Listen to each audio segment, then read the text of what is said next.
Assalamualaikum warahmatullahi wabarakatuh.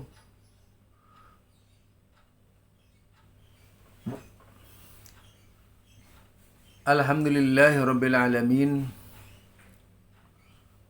Assalatu wassalamu ala nabiyyil mursalin Muhammad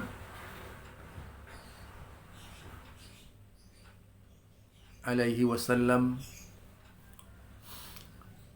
Kembali bersama saya Zulkarnain El-Maduri.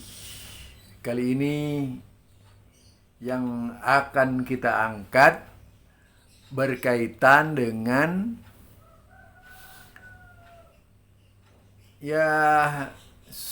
sebuah video Muhammadiyah sarang Salafi.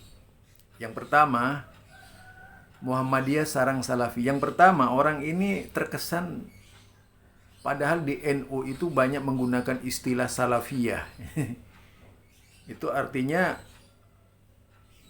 menyebutkan dirinya pondok pesantren. Ada lagi yang menyebut Salafiyah Syafi'iyah, artinya dia pengikut Salafiyah yang berpaham Syafi'i gitu. Salafi paham Salafi yang bercorak Syafi'i itu kan ada seperti itu. Artinya mereka itu juga jika dikatakan Salafi, dia juga ngaku-ngaku Salafi ya, NU itu gitu. Ini kalau mau mempermasalahkan nama. Yang pertama, orang ini awam banget dengan istilah Salafi itu. Kenapa saya katakan awam banget dengan istilah Salafi? Ya mungkin dari sisi bahasa sudah mengenal, tapi istilah itu mungkin baru sekarang dikenalnya, sehingga selalu ketika berbicara Salafi, asumsinya itu adalah negatif gitu, bukan positif. Ya kebiasaan menghirup udara negatif ya. Kalau negatif dari corona nggak apa-apa. Ini justru negatif dari positif gitu. Akhirnya ketika memahami kata Salafi, asumsinya bermacam-macam. Seperti contoh kalimat meskipun ada tanda tanya, Muhammadiyah adalah sarang Salafi. Saya memang menyebutkan Muhammadiyah, Salafi itu Muhammadiyah. Muhammadiyah itu adalah Salafi. Nah, kenapa saya katakan Muhammadiyah itu Salafi? Karena memang bermanhaj salaf dalam pengertian yang lebih luas lagi. Bermanhaj salaf itu kan tidak bermazhab. Pertama, rupanya memang seperti Zakka ini harus banyak belajar. Sejak dulu kata-kata Salafi itu dibuat sebagai nama. Contoh dari ulama-ulama hadis,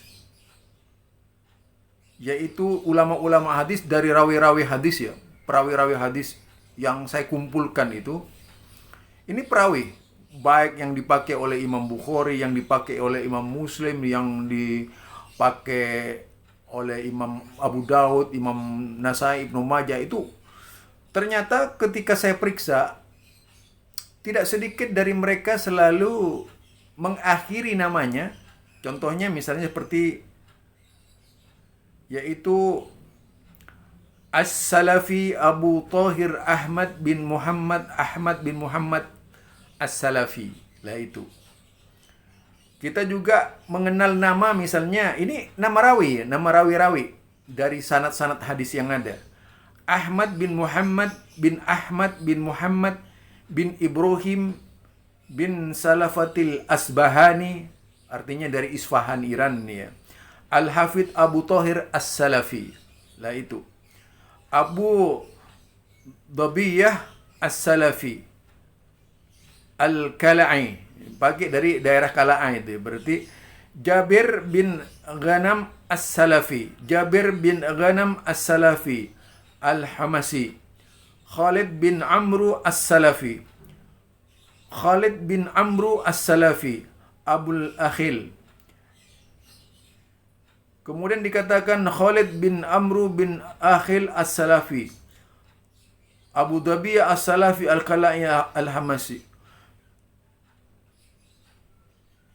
Ada lagi namanya Ahmad bin Muhammad Al-Hafidh Abu Thahir bin Salafatis Salafi Al-Asbahani Zahiratil Huffaz, Abdullah bin Abdul A'la bin Hujjat As-Salafi, Abdul Khaliq bin Hujjat bin Khali As-Salafi, Hujjat bin Khali As-Salafi.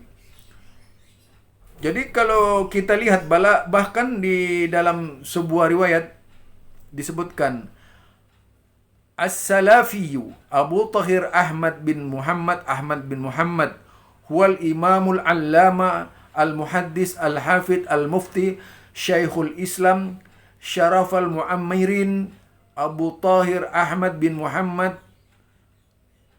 bin Ibrahim al-Asbahani al-Jarwani. Nah, itu namanya ya. Jadi kalau kita lihat di sini As-Salafi senantiasa dipakai, misalnya Ismail bin Abbad As-Salafi Al-Qattan, kemudian min kibaril masyakhatis As-Salafi. Jadi kita ada juga As-Sulafi. Jadi kalau As-Sulafi itu bisa disebutkan sebagai ini ya. Tetapi yang istilah salafi langsung ini memang banyak sekali kalau kita lihat di kalangan ulama-ulama hadis dahulu kala. Artinya apa? Salafi itu bukan baru barang asing. Salafi itu bukan barang baru. Salafi itu sudah lama. Itu yang pertama. Tapi kita dengar ini ucapannya Ustadz Zakka ini ya. Yaitu ada tokoh-tokoh salafi. Sebab dia mengatakan mengenal salafi dari tokoh-tokoh salafi di Muhammadiyah. Ya kan? Seperti itu kalimatnya. Sekarang tidak fair kalau kita hanya mendengarkan satu pihak informasi seperti ini. Mari kita bandingkan dengan tokoh-tokoh yang mungkin memang sudah kita kenal lah. Bukan. Kalau saya sudah sangat paham dengan apa yang dikatakan oleh Ustadz Zakka ini. Intinya ingin memberikan gambaran mengenai As-Salafi di Muhammadiyah. Yang pertama, Muhammadiyah dari awal sudah menyebutkan di dalam manhajnya, amma ba'du fa innal firqatan najiyah ajma'u minas salafi ajma'u alal i'tiqad titik selesai sampai itu. Jadi di situ sudah dari awal sudah mengatakan salaf. Itu Muhammadiyah di dalam kitab Tarjih Muhammadiyah. Kalau kita buka di dalam buku I'tiqad Ahlus Sunnati wal Jamaah yang ditulis oleh yaitu Bapak Jarnawi, tokoh Muhammadiyah juga. Muhammadiyah adalah Ahlus Sunnah. Tentunya dalam pengertian Ahlus Sunnah bil ittiba, yaitu ittiba kepada para sahabat. Artinya ashabun Nabi, para sahabat Nabi. Kemudian ittiba terutama kepada Quran dan As-Sunnah. Jadi Muhammadiyah itu di dalam kitabnya, ya di dalam kitabnya Muhammadiyah menyebut 73 golongan sebagaimana layaknya di NU juga yang menyebut 73 golongan dari akidah Ahlus Sunnati wal Jamaah. Dari sisi usia Muhammadiyah jauh lebih tua dari NU itu. Kemudian pola pikir yang berkembang di Muhammadiyah jelas sekali itu hanya didasarkan kepada Quran dan hadis. Meskipun tentu saja tidak lepas dari berbagai cibiran, makian, hinaan yang dilakukan oleh orang-orang di luar Muhammadiyah. Kenapa?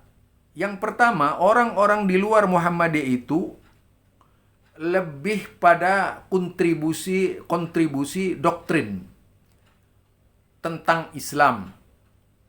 Diikat dengan benang ormas, juga diikat dengan benang sebagai, yaitu kekuatan aswaja tadi, aswaja gitu, benang aswaja, tali aswaja. Menamakan dirinya aswaja, Ahlus Sunnah wal Jamaah. Nah, itu diteriakkan oleh mereka ketika Muhammadiyah berdiri. Ya, berdiri pada awalnya kan. Nah, kemudian ingin membedakan dari Muhammadiyah, lalu muncullah sebuah ormas yang tidak melepaskan dari tadi itu, aswaja, Ahlus Sunnati wal Jamaah. Nah, itu kalau kita lihat riwayatnya seperti itu ya.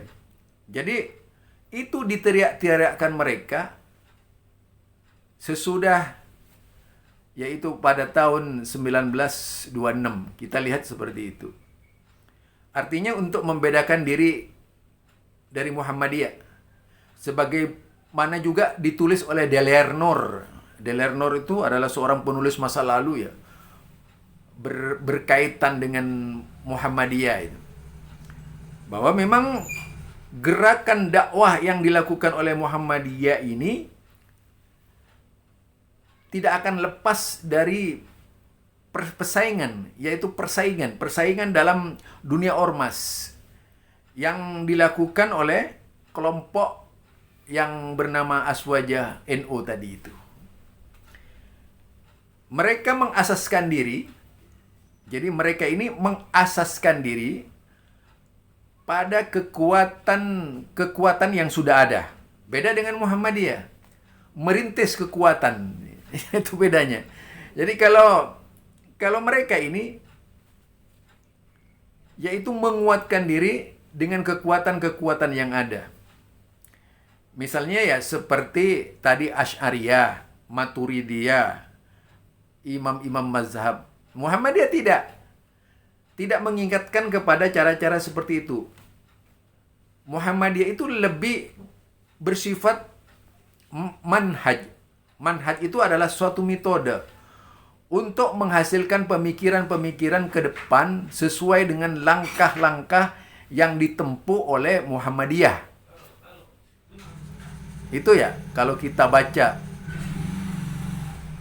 Artinya yang dilakukan oleh Muhammadiyah itu adalah melangkah ke depan tanpa menggunakan kekuatan-kekuatan yang sudah ada. Tetapi melangkah ke depan cukup dengan kekuatan yang ada di dalam Islam sejak zaman Nabi, yang dipakai oleh seluruh imam, yang dipakai oleh seluruh mazhab. Kalau kita berbicara tadi, saya ini juga membantah pendapatnya misalnya Buya Yahya yang mengatakan bahwa kalau Maturidi itu sanadnya jelas. Iya, memang sanadnya jelas dari Mu'tazilah, dibesarkan sejak kecil di dalam dunia Mu'tazilah. Kalau beliau ini kan anak tiri dari Al-Jubai itu, dibesarkan oleh Jubai. Kemudian selama 40 tahun menyebarkan paham Mu'tazilah, ditambah 20 tahun kullabiyah itu. Campur, aduklah di situ. Lalu tiba-tiba ditarik ke dalam Ahlus Sunnati wal Jamaah. Itu harusnya dibaca sejarah pada waktu itu. Nah, Muhammadiyah tidak terikat dengan pola yang berkembang masa lalu itu, dari masa lalu. Jadi Muhammadiyah baik dalam persoalan akidah, baik dalam persoalan ubudiyah, itu diasaskan kepada dasar-dasar yaitu Quran dan As-Sunnah. Nah, kemudian entah tahu kenapa tiba-tiba ada sekelompok umat yang memandang jelek kalau kembali kepada Al-Quran dan As-Sunnah. Itu ironi dan menyedihkan yang seperti itu. Sepertinya umat Islam itu mau dipisahkan dari Al-Quran itu. Sepertinya umat Islam mau dipisahkan dari As-Sunnah.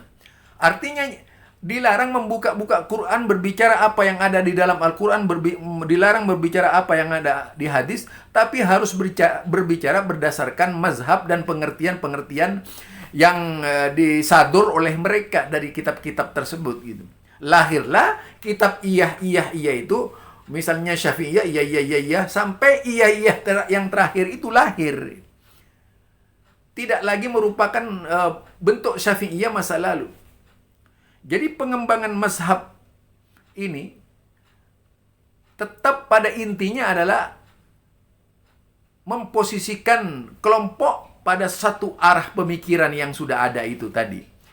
Artinya sebagai sudut pandang mereka dalam segala hal. Beda dengan Muhammadiyah. Muhammadiyah tidak dari sana berangkat.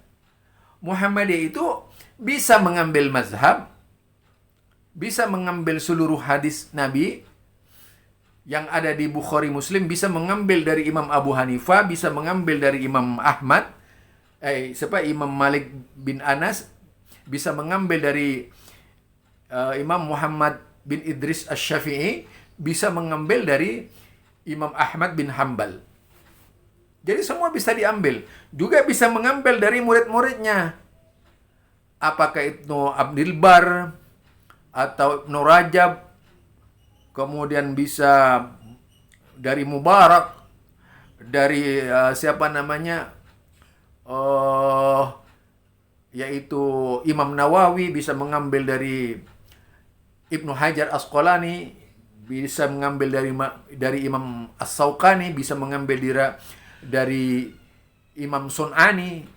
Berbagai macam kitab bisa diambil oleh Muhammadiyah. Itu yang membedakan.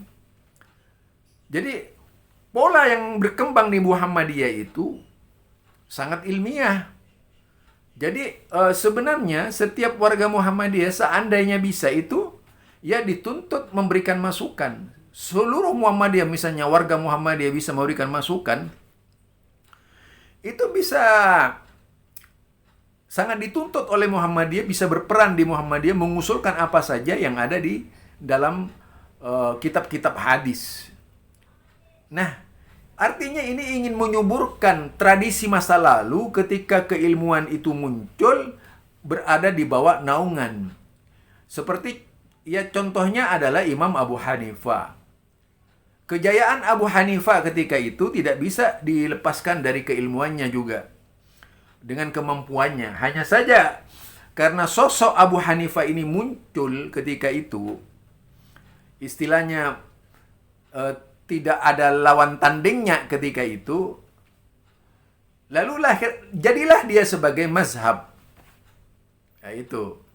Sama halnya ketika Muhammadiyah lahir, selama beberapa tahun kan tidak ada tandingannya. Mereka tidak terorganisir.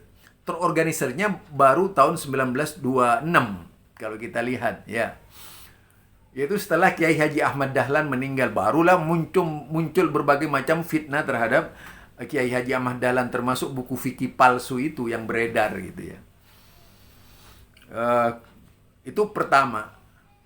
Kemudian yang kedua, kalau kita lihat pola pikir yang berkembang di Muhammadiyah ini memang tidak dibatas oleh wilayah mazhab tadi itu.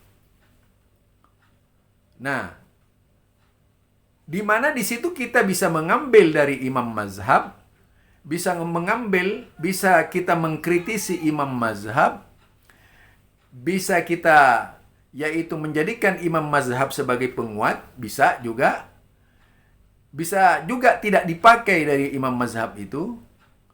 Tetapi yang jelas lebih banyak dipakai dari imam-imam mazhab karena di situ banyak hadis-hadis yang memang ada di Bukhari Muslim, walaupun juga ada yang tidak ada di Bukhari Muslim ya.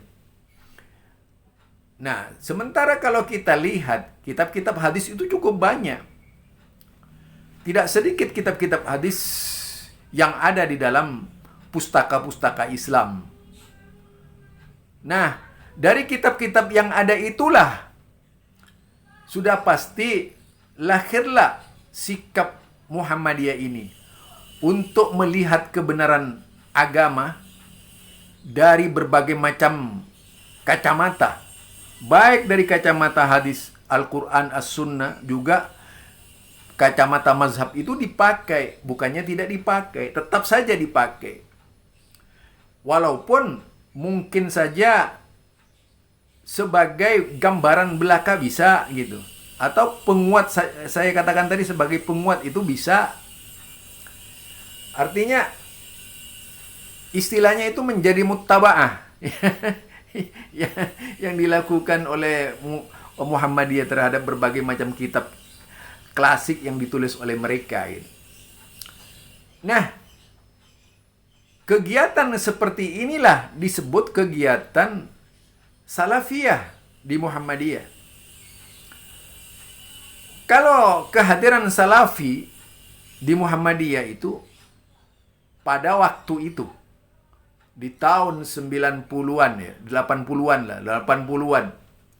Itu Muhammadiyah memang yang menangani itu kerjasama ketika itu dengan lembaga-lembaga Islam, dan mereka itu bukan hanya sekedar sosok-sosok yang yang sekedar mencari hidup gitu ya.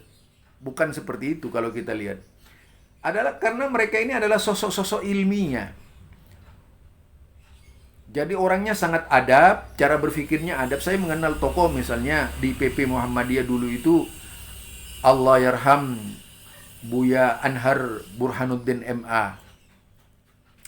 Beliau adalah seorang ulama Muhammadiyah yang juga menjadi tulang punggung perjuangan Muhammadiyah ke berbagai daerah, di daerah-daerah transmigrasi terutama, mengayumi kelompok-kelompok yaitu dai-dai yang dikirim ke daerah-daerah tran di dalam mengawal akidah umat Islam ya, dari berbagai rongrongan, baik dari rongrongan agama lain, termasuk juga dari rongrongan yaitu paham-paham yang ada tentunya. Paham-paham yang dikategorikan perlu diluruskan. Perlu diluruskan. Itu memang tugas dai Muhammadiyah. Tidak sedikit itu dai Muhammadiyah. Jadi berperan mengutus para dai ke daerah-daerah transmigrasi itu sudah cukup lama, bukan baru. Nah, tentu saja cara berpikir yang seperti ini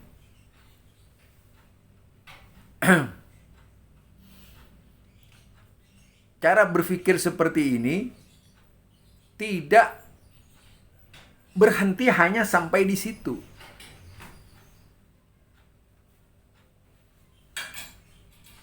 Tapi terus-menerus dilakukan oleh Muhammadiyah dalam rangka yaitu menyamaratakan pemahaman agama. Dalam artian di dalam memahami konsep keislaman ketika itu di daerah-daerah. Tujuannya adalah membendung banyaknya pemurtatan di daerah-daerah pada waktu itu. Itu yang dilakukan oleh Muhammadiyah. Nah, kemudian kalau misalnya bercermin kepada peristiwa yang terjadi di zaman yaitu tadi, di masa itu ada Buya Anhar, ketua lembaga dakwah khusus pimpinan pusat Muhammadiyah ketika itu, Buya Anhar itu. Jadi mereka itu menampung gerakan-gerakan dakwah yang tujuannya pemurnian akidah memang. Tidak melihat siapa mereka, karena Muhammadiyah itu punya parameter. Parameter Muhammadiyah jauh sebelum ada teman-teman Salafi itu. Dan tidak dianggap aneh bagi Muhammadiyah. Karena Muhammadiyah juga bisa bersikap tegas dalam segala hal. Tidak pada pengertian taklid buta, tapi dalam pengertian ittiba secara ilmiah tadi itu. Jadi kalau hanya sekedar berpikir anti terhadap Salafi misalnya, itu bukanlah sebuah pola yang dikembangkan oleh Muhammadiyah. Berbeda kan dengan kelompoknya ente itu. Jadi kelompok orang yang ngaku-ngaku Aswaja itu memang diprogram benci Salafi. Itu masalahnya. Jadi yang ada di benaknya, di otaknya itu bagaimana menebarkan isu-isu salafisme, isu-isu wahabisme, bahwa mereka itu adalah kelompok sesat menyesatkan. Di Muhammadiyah tidak ada itu. Jadi itu bedanya. Sehingga ketika di Muhammadiyah itu menerima paham-paham seperti ini, ketika itu yang menerima tidak menjadi masalah. Yang penting tidak merusak organisasi. Itu yang dilakukan oleh Muhammadiyah sejak dulu. Dan kalau kita lihat perjuangan Muhammadiyah itu, misalnya di Ambon, pada waktu-waktu panasnya Ambon itu membantu Muhammadiyah terhadap gerakan-gerakan bagaimana supaya umat Islam merasa tenang gitu. Umat Islam merasa nyaman. Nah, itu yang dilakukan oleh Muhammadiyah. Tidak bermakna bahwa banyaknya teman-teman Salafi di Muhammadiyah itu kemudian dengan leluasa misalnya melakukan perubahan-perubahan di Muhammadiyah itu salah total. Karena jauh sebelum Salafi datang, Muhammadiyah itu sudah Salafi dalam pengertian tadi itu. Dalam pengertian nama-nama as-Salafi, as-Salafi, as-Salafi, as-Salafi itu.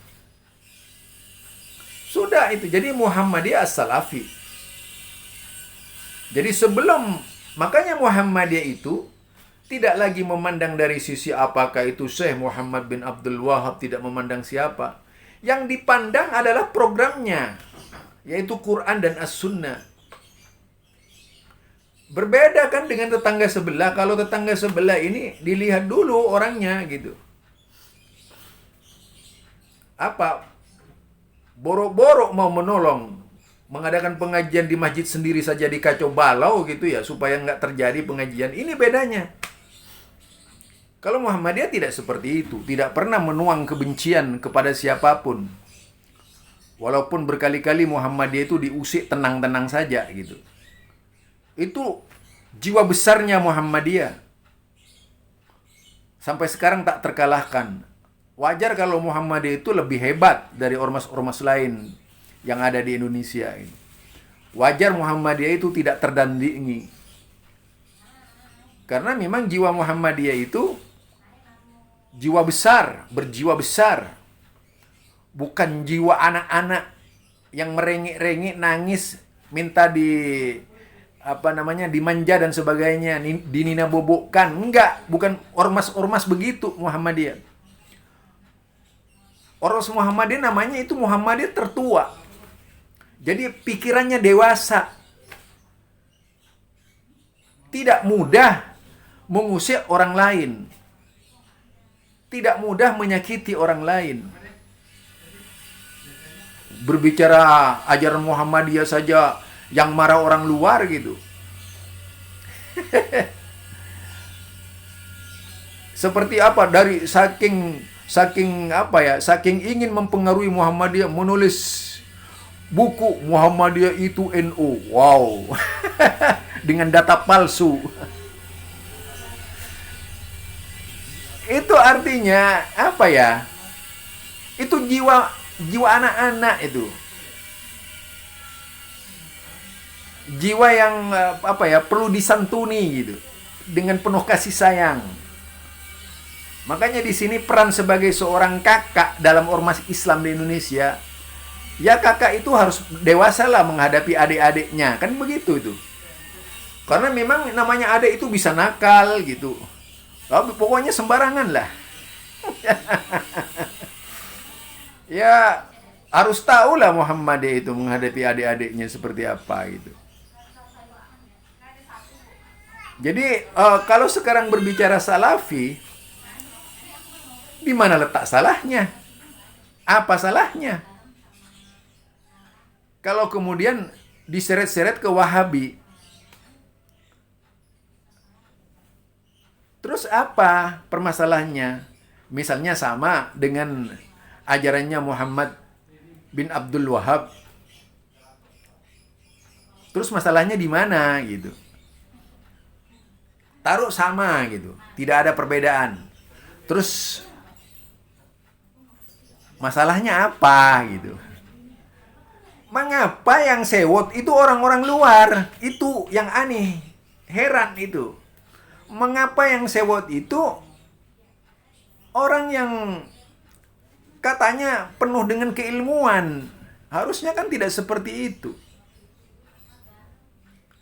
Di sini kan tujuannya hanya ingin menggambarkan bahwa Muhammadiyah itu Wahabi. Kalau Muhammadiyah Wahabi itu sudah dulu saya dengar, masih bocah itu. Masih bocah ya. Umur 7 tahun saya sudah mendengar di Madura orang-orang kalau ada kiai menyebut Wahabi itu Muhammadiyah Wahabi. Wah, itu sudah dulu. Bukan baru sekarang.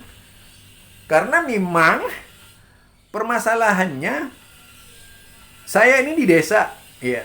Jadi ketika ada orang mati kalau di desa itu, kalau Muhammadiyah itu meninggal, matinya itu dianggap tikus. Nggak ada 77, nggak 40 katanya. Itu omongan dari lisan ke lisan yang terjadi di daerah-daerah ya, di Madura. Itu dulu, sebelum muncul Salafi. Ini kadang-kadang saya berpikir ketika muncul Salafi ini apa marah sama Muhammadiyah atau marah sama Salafi, kata saya. Jadi saya berpikir, setelah Salafi datang, saya justru berpikir, ini marah sama Muhammadiyah atau marah sama Salafi? Karena kebencian itu sudah dulu. Pertemuan misalnya Kiai Haji Mas Mansur dengan Kiai Haji Asbullah dalam satu wadah diskusi itu yang tidak menghasilkan poin-poin ya pada waktu itu, yang sehingga pada waktu itu memundurkan diri dari Muhammadiyah misalnya. Itu satu bukti ya. Dahulu kala kata Wahabi itu sudah dikenal di Muhammadiyah. Bahkan di Madura ada apa ya istilahnya, ada omongan begini gitu. Pak, bagaimana perkembangan Islam di Madura? Ya, misalnya ada orang bertanya, wow luar biasa Islam di Madura. Agama lain bagaimana? Oh, di sini nggak ada agama lain. Misalnya itu saya pernah ketawa itu ya. Nggak ada agama lain, karena yang ditanya orang desa, yang ada itu cuma Muhammadiyah gitu. Jadi ingin menggeserkan kalau Muhammadiyah itu bukan Islam. Jadi luar biasa ya kalau kita lihat. Itu ditanamkan. Kalau orang-orang di desa itu misalnya, jika tidak 77, tidak 40, tidak menghabiskan sapinya, kerbaunya, kambingnya, itu belum Islam. Jadi sapinya itu harus dihabiskan. Yang miskin makin miskin. Kalau di Madura itu umumnya kan besar-besaran kalau kita lihat ada orang mati ya. Wow, itu sumbangan. Tapi ada yang kemudian kelak itu ditagih kembali itu. Diminta lagi itu. Pinjamkan duit pada waktu kematian ini. Ujung-ujungnya sapinya habis itu. Nantinya seperti itu. Memang efek dampak dari 77 itu luar biasa di Madura ya. Karena kemudian orang diyakinkan kalau tidak 77 itu sepertinya tidak Islam gitu. Jadi ini bukan rahasia lagi, bukan rahasia ini ya, tapi rahasia umum sudah di Madura itu. Lah, kalau berbicara seperti itu misalnya kita itu di Madura, tentunya kita berhadapan dengan masalah besar. Karena tidak semua masyarakat Madura itu bisa memahami Islam didasarkan kepada kitab. yang kitab saja belum tentu bisa, apalagi yang tidak biasa membaca kitab. Gitu ya. Nah, di situ jika kita lihat kondisi masyarakat Islam, permasalahannya adalah pendidikan. Ketika ditanamkan kepada mereka itu misalnya taklid buta, harusnya yaitu tunduk patuh. Ya tunduk patuh hanya kepada tokoh-tokoh umat saja. Menghina Al-Quran misalnya, menghina hadis, dengan menghina seseorang, itu lebih berharga, lebih bahaya kalau menghina seseorang. Nah itu di dalam karakteristik Islam di Indonesia kayak gitu. Karena apa? Dasarnya masalah keilmuan dianggap merendahkan gitu. Kalau Al-Quran misalnya, wah, yang berbicara itu orang-orang seperti saya misalnya, berbicara Al-Quran. Dia bilang, aduh mau kemana? Anak kiai bukan. Nah, begitu caranya berpikirnya mereka. Seolah-olah yang disebut Islam itu adalah kiai. Ini yang terjadi, ini bahaya sebenarnya. Sehingga cara berpikir, buah pemikiran yang terjadi tidak bisa dilepaskan dari taklid buta. Ini tidak bisa dilepaskan dari taklid buta. Jadi mal Islam, apa itu Islam? Sehingga orang merujuk, oh itu dia Islam, beliau ini, tanya kepada beliau. Itu. Jadi tidak ada yang berani kalau sudah disebut nama kiai itu tidak berani gitu. Bisa kualat. Itu akhirnya ke sana cara berpikirnya, sehingga orang lebih tunduk kepada yaitu kepada para kiai daripada tunduk kepada Quran dan As-Sunnah.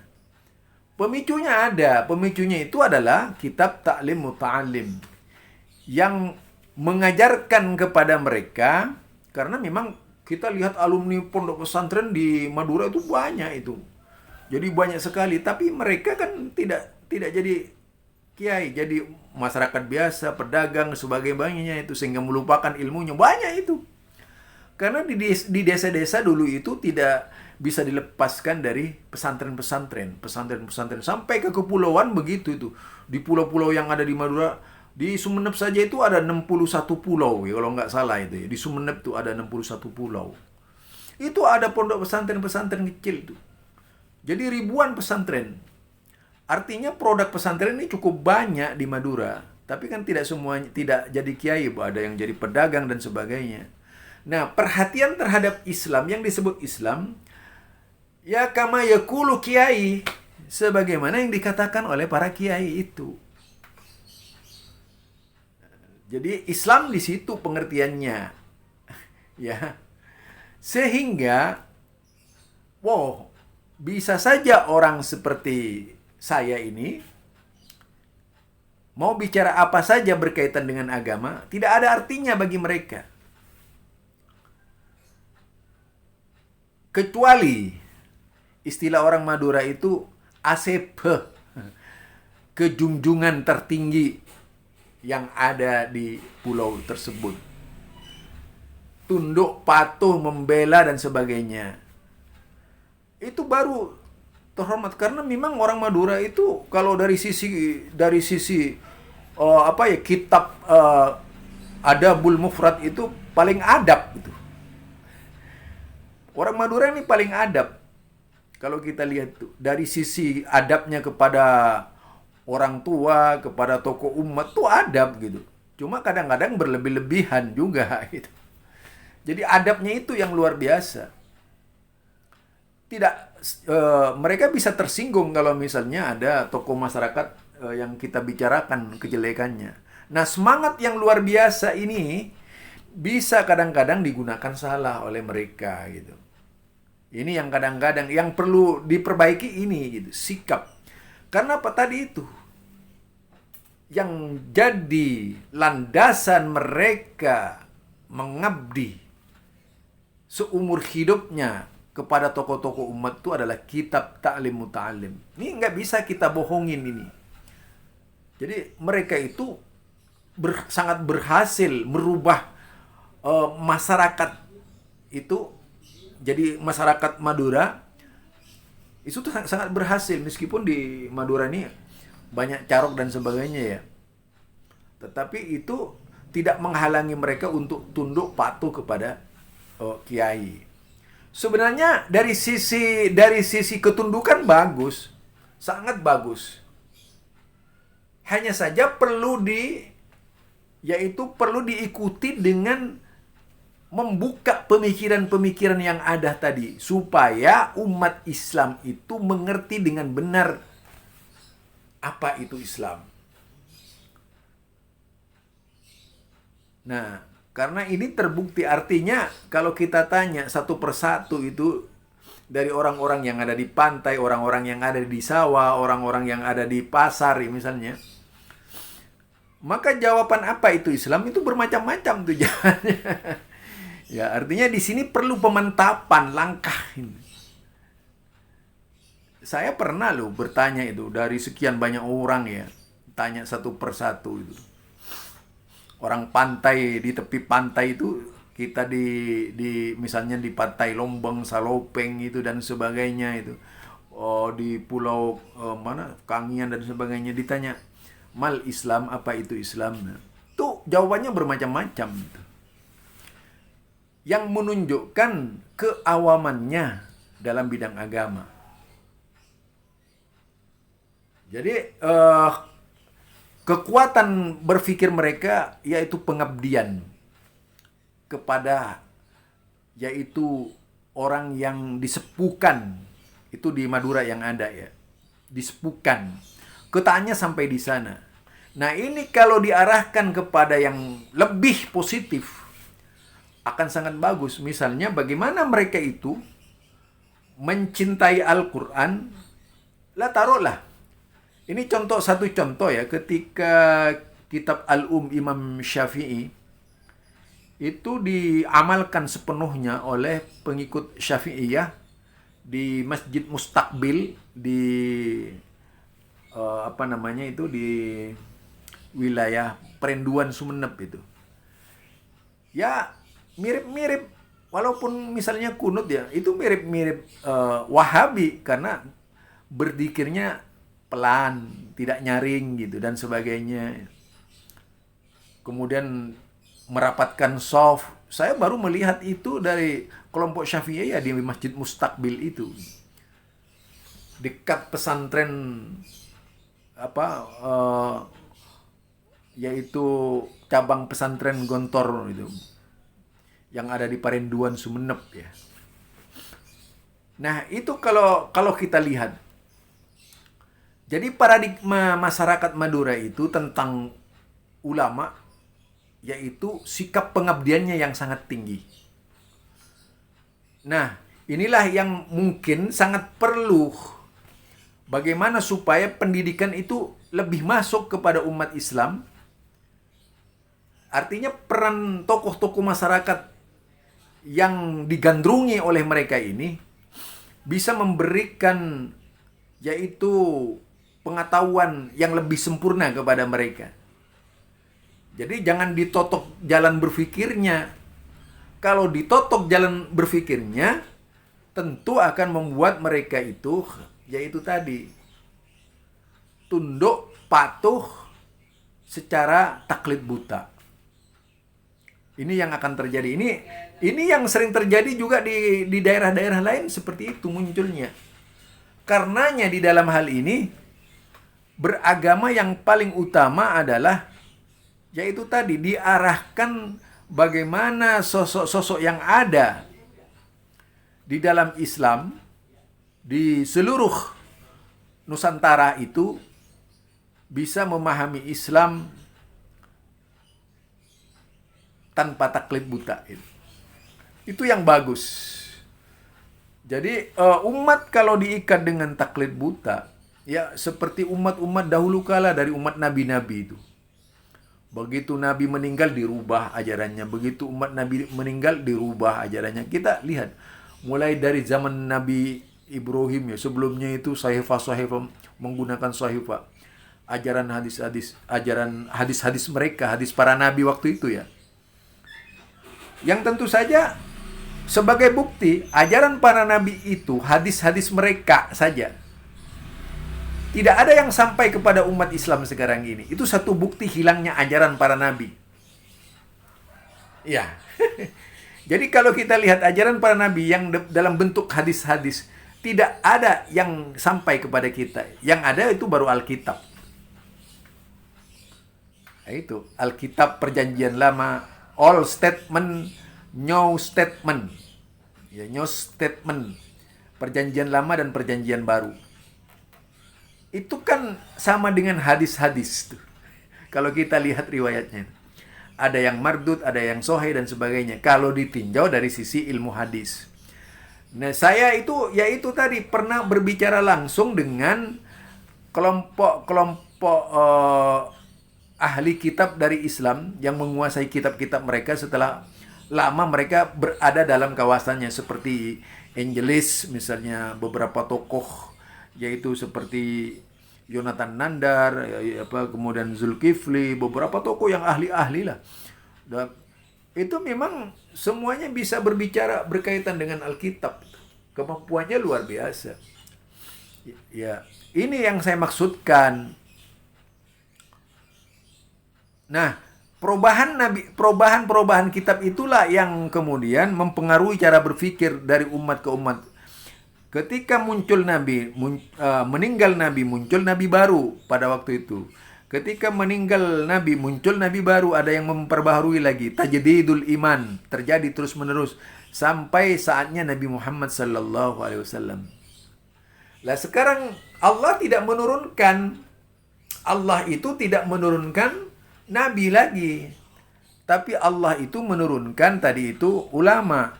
Bagaimana ulama itu memerankan ajaran Nabi yang benar gitu. Tugasnya ulama menyampaikan.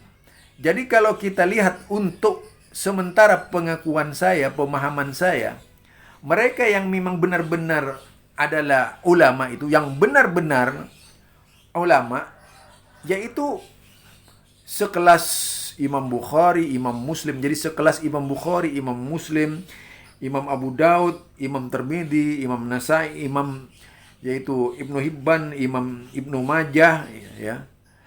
Kemudian Imam Daruqutni, Hakim, banyak lagi itu.